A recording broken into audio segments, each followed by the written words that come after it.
we have an opinion piece here, and that is that Bitcoin, magic internet money, again proves less volatile than stocks. The Federal Reserve stirred up markets last week, but Bitcoin was less reactive than plain old stocks. After the smattering of U.S. central bankers who set the Federal Reserve interest rate benchmark met last week, the smattering issued a press release that outlines their new monetary policy, raising rates by 75 basis points. Then Powell, who leads the smattering, speaks at a press conference, giving introductory remarks before he answers questions from financial journalists. In our modern era of information overload, the market tends to react to press release and then to the introductory statements and then to the answers to the financial journalist questions. So imagine my annoyance during last Wednesday's November edition of the Fed Policymakers Change Rates, and then Powell talks about it. Just look at the S&P 500, which tracks the performance of most of the U.S. stock market and how it behaved during the afternoon's proceedings. It went up with the press release and down with the introductory statement, and then down some more amid the questions from the press. Again, imagine my annoyance. Just picture a guy shaking his fist at a computer screen because of visceral market reactions due to another guy saying some shit. I replaced stuff with shit. Yes, I did. This is my take as to why this happened.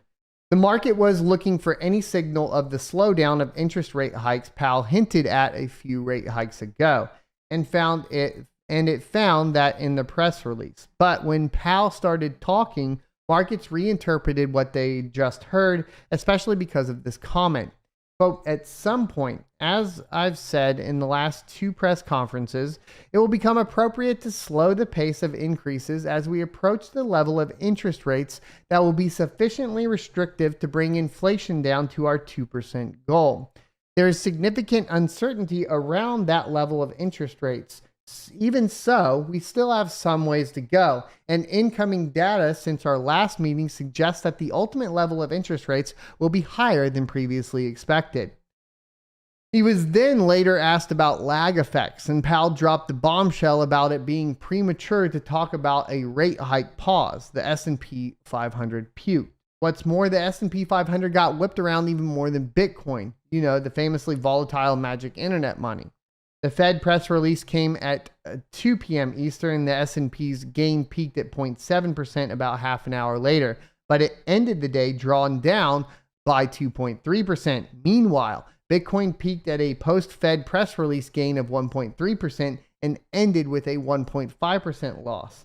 Volatility has a specific definition, and 2 weeks is hardly statistically significant, but this marks the second week in a row when Bitcoin's relative stability showed the stock market who the adult in the room was. There we go. The audit was.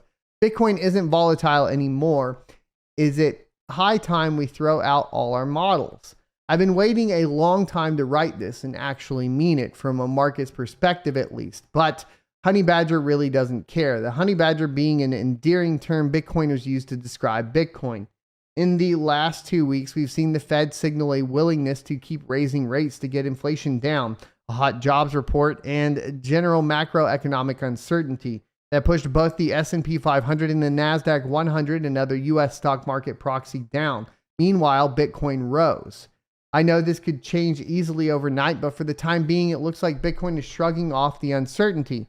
My colleague Glenn Williams Jr. put it best when he said, quote, the world turns, but the asset often criticized for its volatility has not, or certainly not as much as leading equity indexes this year, end quote. My conclusion is one of two things. Either Bitcoin is now truly arrived as a macro asset, or value is meaningless again since Dogecoin, a cryptocurrency that was quite literally created as a joke, doubled in price in October.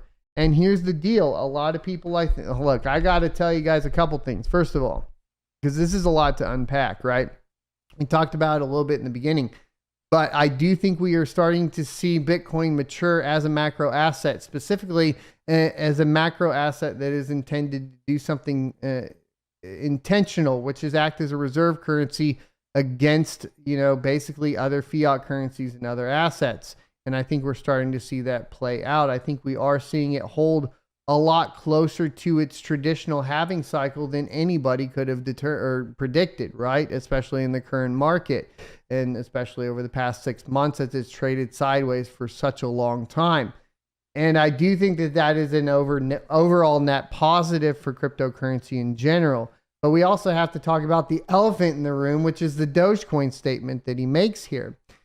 And the thing is that the idea is that value is meaningless again. And I think that what he's referring to, of course, is the value that was like basically spurred on by a huge influx of the stimulus checks during the lockdown period when people were out of work or working from home, etc. And the thing about that is that obviously did make the value, basically make value meaningless to a certain extent. And people had a lot of disposable income, and that disposable income, a lot of it was being put into a cryptocurrency market with intention of making more money. And that is why we saw basically the FOMO surrounding cryptocurrency in general. And of course, those huge spikes.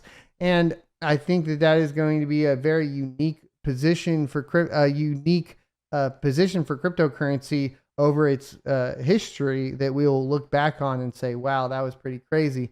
But as it sits right now, I would still just hold on to that halving cycle in general and be waiting for the next halving of Bitcoin. That being said, if we talk about Dogecoin in general, everybody does like to say that it is, was created as a joke, therefore it's always a joke and always a meme. However, if you look at Dogecoin and its inflation rate, as well as basically its transactional capabilities, Dogecoin does have a position to be basically taken more seriously as a transaction currency than anything else currently available, at least until we see something like Caspa come into fruition with high transactions per second, or Ghost DAG, whoever deploys a successful version, full version of Ghost DAG, right? And DAG Knight, which could be Caspa, it could be somebody else completely, right? That's pretty much what we're waiting on. But until then, I think that Dogecoin should be taken a lot more seriously than maybe it is right now. Thanks for checking out this clip from the Crypto Mining Show. You can check out the full episode here or more crypto content down here. Also, I'd like you to check out my locals page at sonofatech.locals.com, where you can become a member for free or choose to be a $5 a month supporter that unlocks additional content.